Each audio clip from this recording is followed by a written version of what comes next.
following is a presentation of the Belly Up Sports Media Network.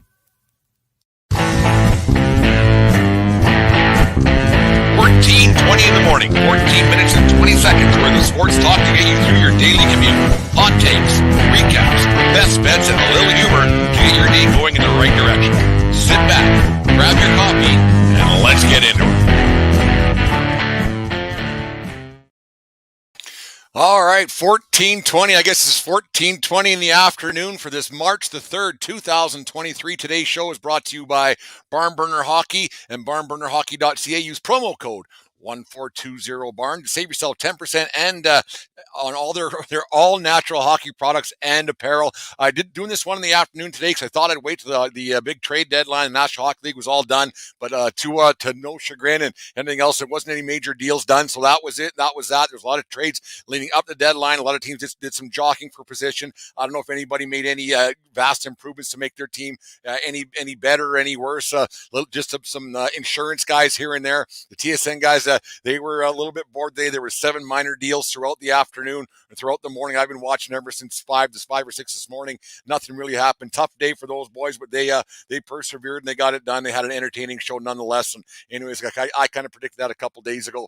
Anyways, old Patty Kane, old Showtime, he made his debut last night at Madison Square Garden for the Rangers in a 5-3 loss to the Ottawa Senators, the visiting Ottawa Senators. Kane's first game as a Ranger didn't go so well. Like I said, a -2. You can't think that's very good. Small sample size, not a big deal. You're going to lose some games. They got goal a bit last night. Talbot had himself a hell of a hockey game, but it's one of those things that you can't expect everything to happen all at once. And you think about this Rangers team, that what they're going to have to do. And the Eastern Conference, like I said yesterday, it's going to be a gauntlet to get through that. And the thing that they got in the Eastern Conference is every team is jockeying for position here and there to see what they could possibly do to try to get to the Stanley Cup Finals. And it's going to be a tough run for the Rangers. If the playoffs were to start tomorrow, they would have to go through, I think it's the Devils, who had a hell of a hockey team. Then they would face Carolina, and then they would face the Bruins if it all works out that way. It never does. There's always an upset along the way, but that would be the gauntlet that the Rangers would have to go through. So I can't see that happening for an Eastern Conference team. It's going to be very tough for them to do. Another thing that I noticed about last night was with Kane on the ice there. It reminded me a lot about 1996 when Wayne Gretzky went to the I think it was 96. Yeah, it was 96 when Kane went, or Gretzky went to the Blues, and it was awfully weird seeing him in that uniform for that short period of time. And I think that's what you're going to have with I'm a grown up. You're going to have with Patrick Kane. You're going to see him. I predict this is a Brent exclusive here on 14:20 in the afternoon today. I think you're going to see Patrick Kane ended up signing with his hometown Buffalo Sabres in the offseason on a 3-year deal. I see him as a pure rental, a la Gretzky was back with the St. Louis Blues back in the day. I think Kane's going to be the same thing with the Rangers. The Eastern Conference is pretty tough, and he's going to be taking a little bit of money to get Kane signed for that 3-year deal, and they're going to want to go longer term and get some younger guys, whereas the Sabres have some money left over. They've got a team that's only 4 points out of a playoff spot with four games in hand, and they could do some damage, maybe not this year, but next year, and they got a goaltender who can stop hockey pucks, and that's half the battle there. So I see Kane signing a 3-year deal, $8-9 million a year, and that's where he'll finish off his career for his hometown Buffalo Sabres. That's kind of one thing that I see. Speaking of hometowns, the old hometown discount that the Bruins fans and players talk a lot about, I think that's going to be going to the wayside. David Pastrnak got $90 million over, I think it was 8 years. So that's 11.25 a year. The hometown discount that the Bruins fancy themselves on, but Marchand talks about winning and everything else, and the culture they have there, that is gone. That is long gone. There's never been a team, to my knowledge, I could be wrong on this, and please let me know if I am. You're going to see a team that prides himself on that. You've never seen a team with a $10 million plus player win a Stanley Cup. So this year they better get it done, as you're going to have cap problems from here on in, and you don't know what's going to happen with the Bally Sports situation. If the cap's going to go up, down, sideways, you just never know now with the uncertainty with the NHL deals and their network deals. So that's going to be an interesting thing to see how it goes. And then the Bruins, they're going for it. Obviously, Marchand went down with a leg injury yesterday, but that could just be one of those low management things as I talked about yesterday. But you just never know when the lower body injuries, like our friend Brian from the Injured List podcast, he talks about on our show last week. You just never know what could happen with these guys. And the thing about the Bruins, you have that going on. You have the they always took the hometown discount, but now guys don't want to get paid. And now Bergeron, who came back this year on a 1-year deal, going to Hall of Fame guaranteed. You don't know what kind of team the Bruins are going to have next year.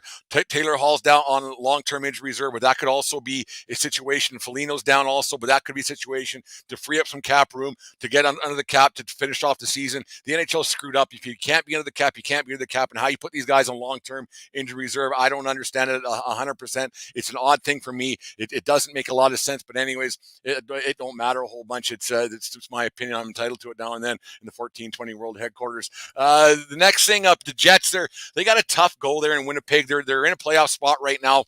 But the trade deadline, you thought that they would be able to make a deal. They have $4 million in cap space, but I don't know if they're going to be able to make any deals in the next 20 minutes or so, because a lot of teams, a lot of players have the Jets on as their no movement deals and no trade clause deals to go to the Jets. Nobody wants to go and play in Winnipeg. You play in National Hockey League, I don't think there should be no trade clauses and everything else, because I think that's kind of a bullshit move, but it's just the way things are. But General Manager Kevin Cheveldayoff, they've had a hell of a team for a long time. They had a bit of a tough spot with Paul Maurice there and the like, but they're in a playoff spot right now. But I thought they could strengthen up the team a little bit and get into a situation where they could make a run at the Cup. Because remember back in the Belly Up hockey show back in February or January, whenever that was, I predicted that the Jets were finally going to win a Stanley Cup. I thought they had the guys to do so. They have you have a bunch of guys there like Scheifele, Wheeler, Kyle Connor, Morrissey's coming into his own this year, and Connor Hellebuck in net. I thought that they would have a chance to do something at the trade deadline, go make some deals, but Cheveldayoff couldn't pull the trigger. Something might come through in the next 10-20 minutes or so, but it doesn't appear that the Jets are going to make a deal and get something to bolster their lineup and try to get it deeper into a playoff spot and get in contention, because they have that core group is in trouble right now, and they have a situation where they don't get it done now. You got to think about breaking it up and trying something different, because if you keep doing the same thing over and over and expecting a different result, that's the definition of insanity, right? So it's one of those situations that it's tough the deadline for teams to make deals. Nothing was done today, and I don't think anybody made any deals that's going to really change things a whole bunch. One thing that was a little bit confusing to me and my sister, she brought it up this morning. She said, well, it's odd that as Max Domi played on every team in the National Hockey League. And I was like, yeah, it kind of seems that way. He's only been in the league for 9 years. I think this is his sixth team already. I think where there's smoke, there's fire with that. There must be a reason why a kid like that's getting traded around all over the league and everything else. He comes across as a bit of a nozzle at times. He has an endearing face and everything else. And everybody liked him in the World Juniors back in, I think it was 14, I think it was, for Team Canada when it was in Montreal. But he was the darling of Canada for a while there. But for some reason, he's getting traded a lot, and we can all come to assumptions and everything else why Domi gets traded so much. But it might be one of those entitlement issues. His daddy Ty was looking after things for so long, he's kind of used to it. But anyways, that's just one of those things. You just wonder how a guy with all that kind of talent is it doesn't stick around on a team for very long. But anyways, that's just speculation. Everything else, how podcasts are. We just make things up and go for it. Anyways, on this day in 1981, that's a long time ago, the New York Islanders and the Edmonton Oilers played to an 8-8 draw. Glenn Anderson, Wayne Gretzky, Jari Kurri, and Mark Messier each had 4 points for the Oilers. Mike Bossy had 5 points, 4 of them goals, scoring on every shot he took, on every shot he took in that game. What's remarkable at this game is both goalies who started that game, Ed Meal for the Oilers and Billy Smith for the Islanders, they both were in net for all 8 goals. You would never see that happen nowadays. Not a chance that would ever happen. And so that an 8-8 game, let alone 2 goalies sticking in for 8 goals, that would never happen. I'd like to know who the backups were in that one. It might be a funny do a little research on that one to figure that out. And happy birthday to Brian Leach, born on this day in 1968 in Corpus Christi, Texas.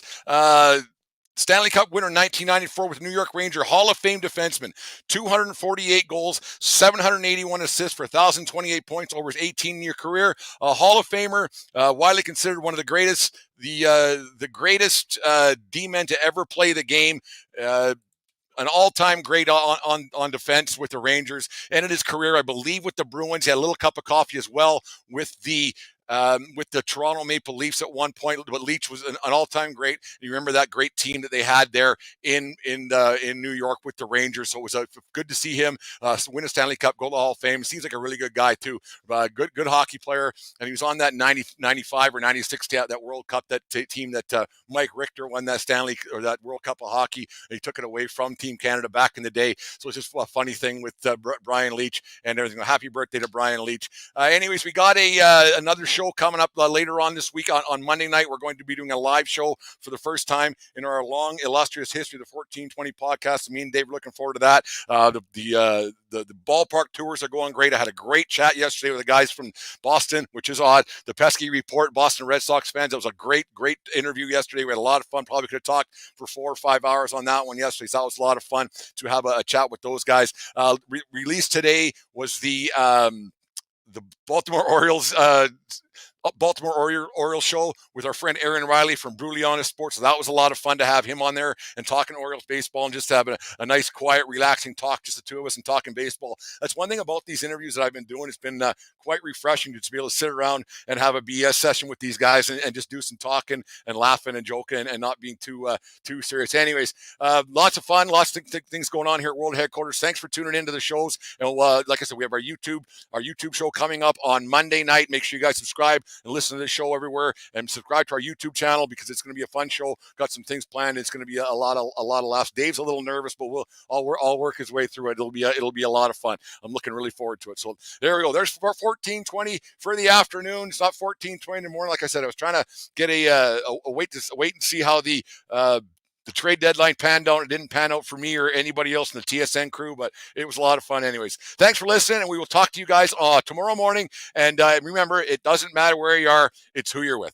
Asinine to me, and it's a shame. They got to do something. I mean, I appreciate the fact that they're doing these rule changes to try and, get the interest of the younger generation, that is, but I don't even know if it really plays a huge part in that.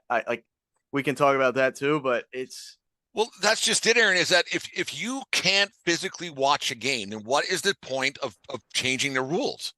Like if you're trying to get this demographic from, like I talked to Adam Kowalski from Chicago yesterday, and he was saying they're like the state of Iowa can't watch a lot of games because of all the blackout rules that happen. So you're forced to go to the game.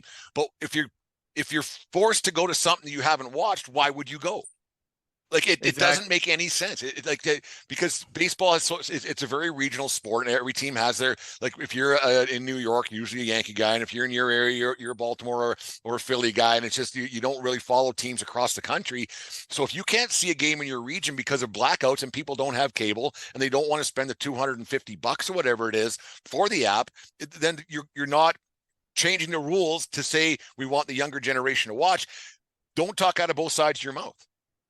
Yeah, I 100% agree. I don't understand why they don't figure that type of thing out. I mean, it's only going to drive in more revenue, more eyeballs, more advertising. Like, you would think that's common sense. I don't know if it's like a network to network problem. I know the Yes Network is like the Mac Daddy of all of them, probably. That and I think it's Nesson with the Red Sox. They do a really good job as well. But I mean, some of these networks, like, I know the Phillies, I catch their games because I can see more of their games than the Orioles games, which is fine. But they're on CBS Sports Philadelphia, which is a whole hub. Like, they cover the Sixers, Eagles, Flyers, everybody. So the fact that, like, I don't know, like you turn on, like, I know they have those Saturday games on Fox. I want to